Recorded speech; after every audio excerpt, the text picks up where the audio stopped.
Hey, this is Anney and Samantha. And welcome to Stuff I've Never Told You, a production of iHeartRadio.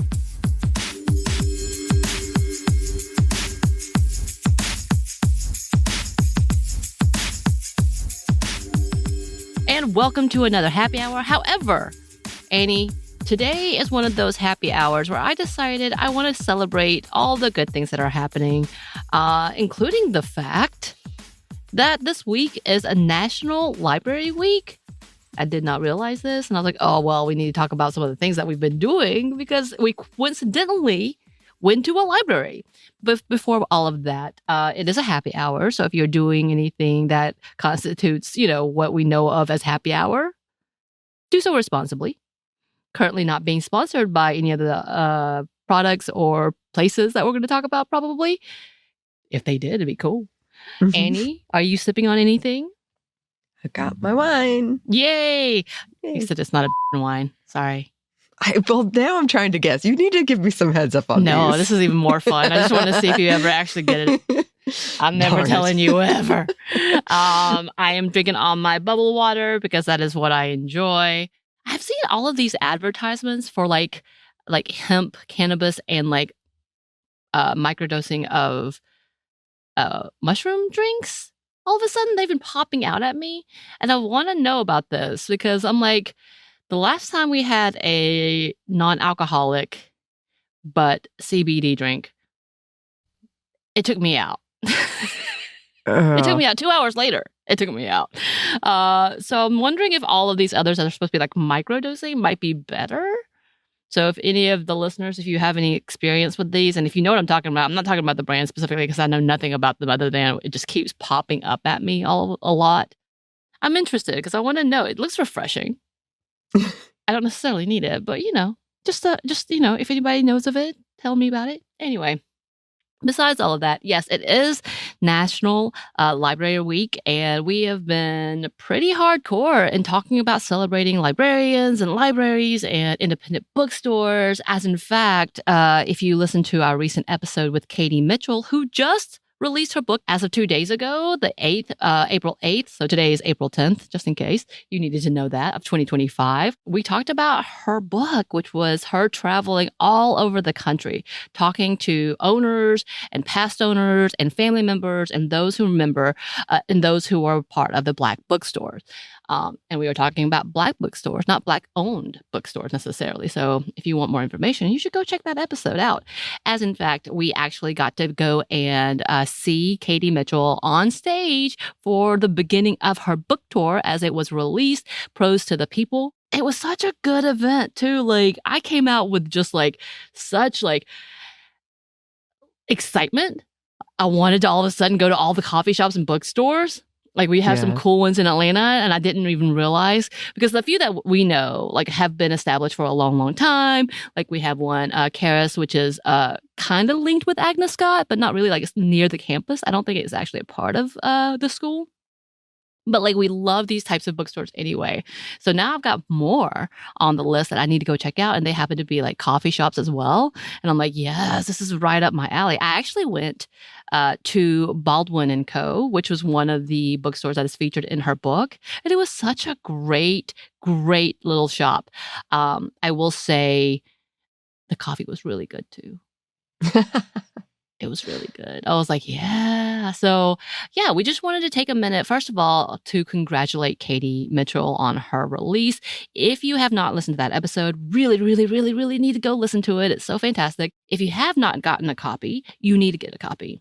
I'm telling everyone to get a copy because I raved and ranted after the fact, after the interview.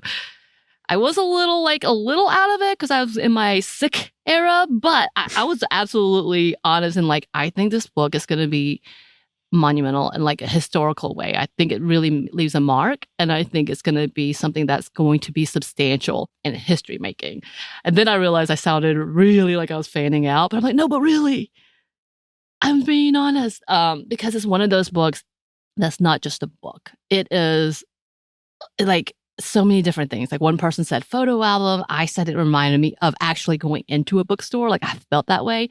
It is Black joy, which just being able to witness that is glorious. It's almost infectious too, because you feel that vibe. it is so much hope.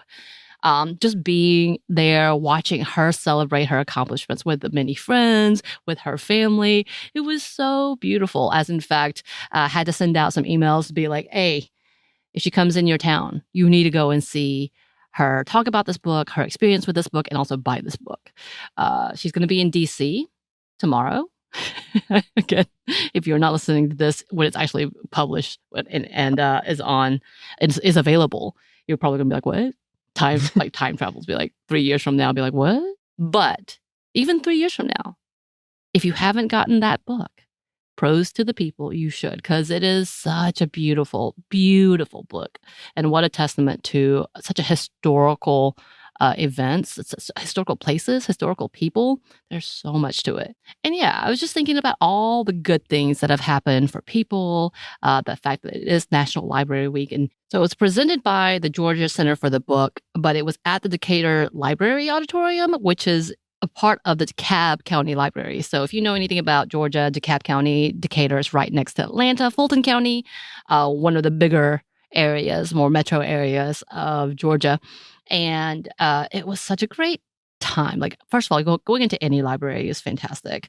I don't think I've been to this main stretch of the library. I have a small one towards where I live, and I love them. And I love the librarians there. They're so sweet.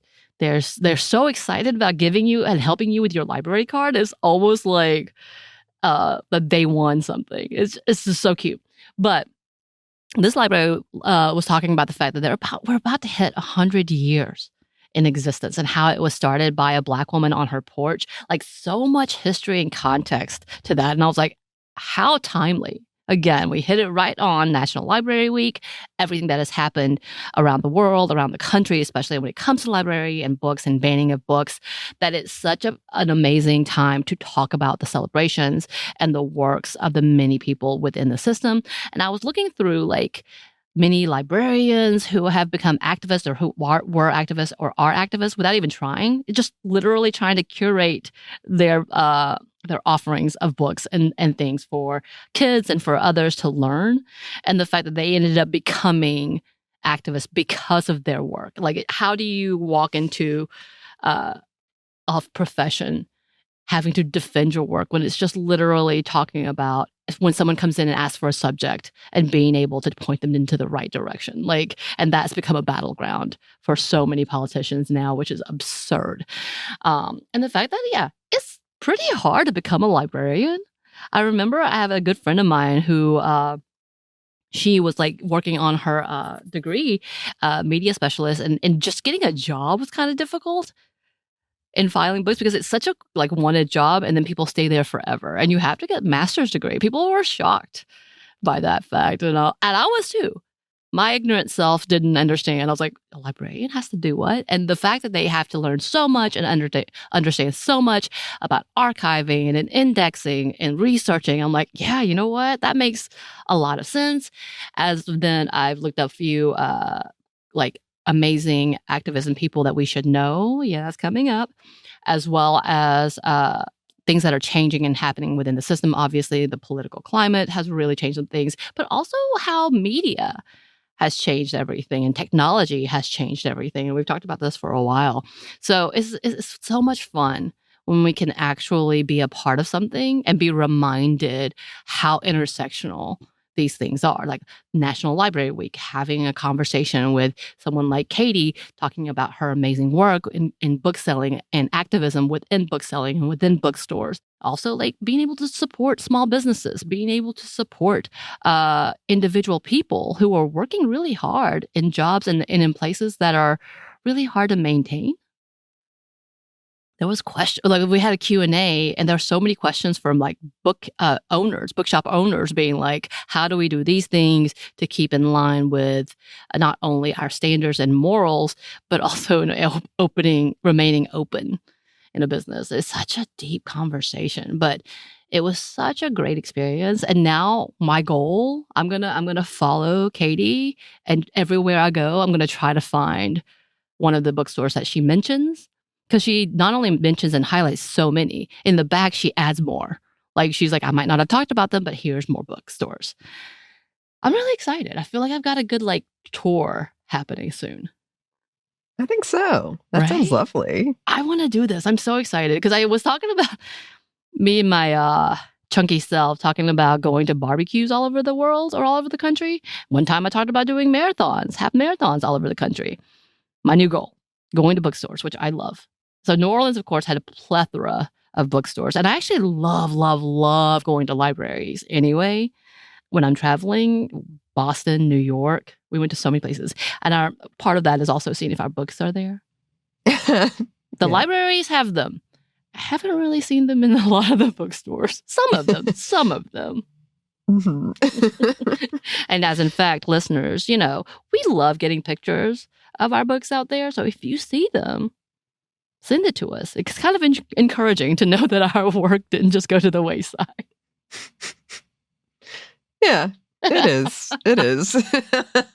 But I would love to know if you've seen them. The libraries, having them in the libraries, I think is one of my favorite things to see.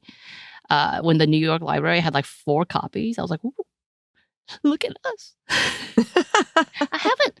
You know what? I haven't checked in our own libraries. I need to check them out. And if you want to request them, yes, that's a really good way to go. And by the way, again, in that episode with Katie Mitchell, we talked about you can go to goodbooks.com to order it. And that is actually her pop-up bookstore, an online bookstore. So it goes to great people to do that. And also you need to look up Pros of the People to see where she is touring because she's going all over the country. So it's really, really great conversations to be had.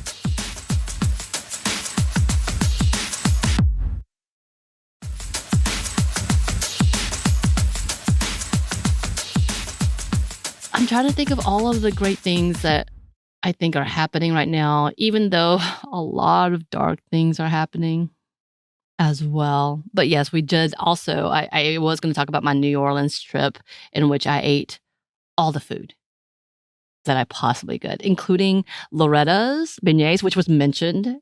I loved it at Katie's book tour because she was talking about food memories. And I was like, yes, Loretta's. I missed out on my many trips to New Orleans previously. And now I know. So that's going to be one of my highlighting spots. Loretta's beignets. Next time I'm going to get the crab beignet. It's like a whole sandwich in a beignet. Yeah. And honestly, I sent you this text, and this is like a savor crossover, but I had no idea what pralines were, apparently. In my mind, they were just candied pecans. Uh-huh. And that's it. And I didn't know it was a whole cookie and chewy thing and whole controversy of what it is, including how to say it. Yep. And I'm interested in the way you just said it. I said pralines because that's how I have heard it. And then when we were in Loretta, someone said pralines. Yeah. Pralines. And I was like, what? Yeah. What's that? And there's a third pronunciation. I told you. I can't remember what it is, but there's a third pronunciation. Is it Creole level of pronunciation? I feel like that might be. No, I think it's the lines because it's spelled lines. Pralines. That makes sense. Yeah, so it's something like that. Make a fourth one, wouldn't it? It's pray, pra, and then lean, line. It's too much. Line. There's a lot. But anyway, I figured out that I didn't know what those were. Even from being from the South, I did not know exactly what they're, because I don't like pecans. I don't like pecans or walnuts. Do not like them. They leave a very bitter taste in my mouth. But so I didn't think about that. I was like, oh, that's what those are. I really had no idea because I was confused by the setup of Loretta's because they have their freshly done, baked pralines in their display. And I was like, what is that? That's just like a caramel drop? Which, by the way, can be said in many ways as well. But Loretta's. And then we also went to Dookie Chase, and we met Leah Chase's daughter, who was the executive chef before she passed, world-renowned chef. And her daughter was there shaking everybody's hands. I was like, what? It felt so, again, one of those moments of this is historic to me. This is significant. And she just came by and she was like, hope you're enjoying the food. We just want to say thank you for coming. And I was like, by the way, it met every expectation. She's like, oh my goodness, thank you. Her heart. I was like, I love you. Can I live here? I did not. They also had the best gumbo. As expected. So my partner really went on a muffaletta hunt. Yeah. And we went to Central Grocery. it was really good. It wasn't what we were expecting. I think we were expecting like the toasted version in our heads. And then I was like, oh, I guess that doesn't make sense. I loved it. And he liked it too. But again, he wanted that toasted version. So we went to Vertimart, which is on the corner of the French Quarter, which, by the way, as much as we tried to avoid the French Quarter, we ended up there every time. Every time. Yeah. Yeah. Every time. We could not get away.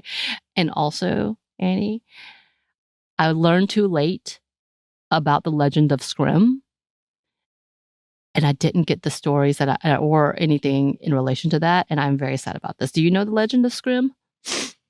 I don't think so. It's new. It's a newer legend. So all over the place, we found like a little children's book. And then like all of a sudden I saw like a painting at one of our favorite like brunch spots, Surrey's.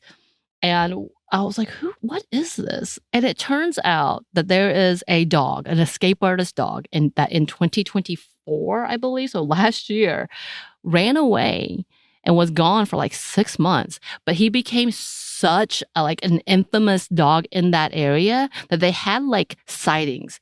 Sites for his sightings, and people were chasing this dog down. And it's just like this terrier dog who is so cute, and it became like a whole legend of its own, to the point that, again, children's stories and artwork, and then like free scrim type of things were happening. And then after they finally caught him, he was I think placed in a foster home, and he lived in an upstairs area. He jumped 15 feet off the balcony and ran away for another 3 to 4 months. And this time, just recently, we had that huge storm, especially in New Orleans. They got their first storm in years, a snowstorm. And he survived that. He survived this. So he has become a legend in the making of New Orleans. And like to the point that the city council named a day after him, I think, gave him a whole little parade and an award. Like, it became a thing. And I am so sad that I did not realize it till it was too late, because I could not find any merch. Because then I was like, well, now I need the book. But I loved everything, because you would turn around and there would be little art pieces. And I was just so thoroughly confused by this very scruffy, cute looking dog and why everybody knew Scrim. But of course, it was like a local legend, Right. I love those. Those are some of my favorite tales to have. Yeah, those are always fun. Like, it kind of reminds me of the ATL cat, missing cat. The missing cat, which is like the most ridiculous. Like, one of I think Arland is the artist that has like the black cat that looks like it's missing a tooth or something, and it looks very scraggly and it says missing, and it has all of these ridiculous facts that's probably not true. I don't know if it's based off of a real cat or not, but it's pretty big. I can't believe you don't know what I'm talking about. I have to send you a picture. You would know. I feel like you would see that. If you've seen it, you're like, oh, I remember. I know. I've seen this. Okay. You were about to say something. Oh, I was just going to say, you've seen, there's a cat, there's a neighborhood cat that I have run into several times that sometimes I feel like is a legend. She does not move out of the way. She's very confident. Is it the Siamese cat? Yeah, with the bright blue eyes. Yeah. Yes, the one I almost stole and brought to you. Yeah, I love her. She's It was cute. very sweet, and it was like rubbing on me, getting them pets. I was like, oh, this is someone's pet. I'm gonna take it. But she just roams the neighborhood. I see her just randomly. Sometimes she scares me, and I'm just like, cat. Yeah. Because she doesn't move out of the way. Oh, love it. Cat.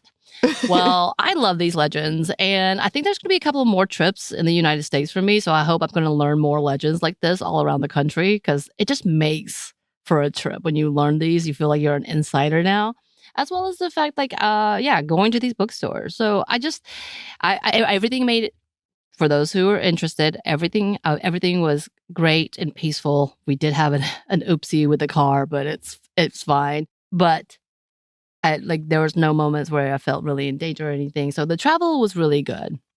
I feel like it was a good experience, and it made me feel a lot more at ease. Of course, not to say that something can't happen or something wouldn't happen, but right now, like, if I feel like that was a successful trip, it really driving through Alabama I got to see good friends of the show, good friends of mine in Alabama, and then making it back and having a great time, no incidents. So it was really nice. So having these trips, being able to come back home and celebrate Katie's accomplishments, it just felt like a really nice week. It was a nice week. And I got to hang out with Peaches in your house. You did a great job. No ghost sightings. Haunted. I know. I'm not haunted this time. But you never know. Next time then. Oh gosh, I hope not. Well, listeners, let us know if you have any thoughts about this, about libraries and bookstores, traveling, food, legends, all of it. We would love to hear from you. Oh yes, if your town has a legend, send it to me about your pets or something. Oh, yes, please do. You can email us at hello@stuffmonevertoldyou.com. You can find us on Blue Sky at Mom Stuff Podcast or on Instagram and TikTok at Stuff One Never Told You.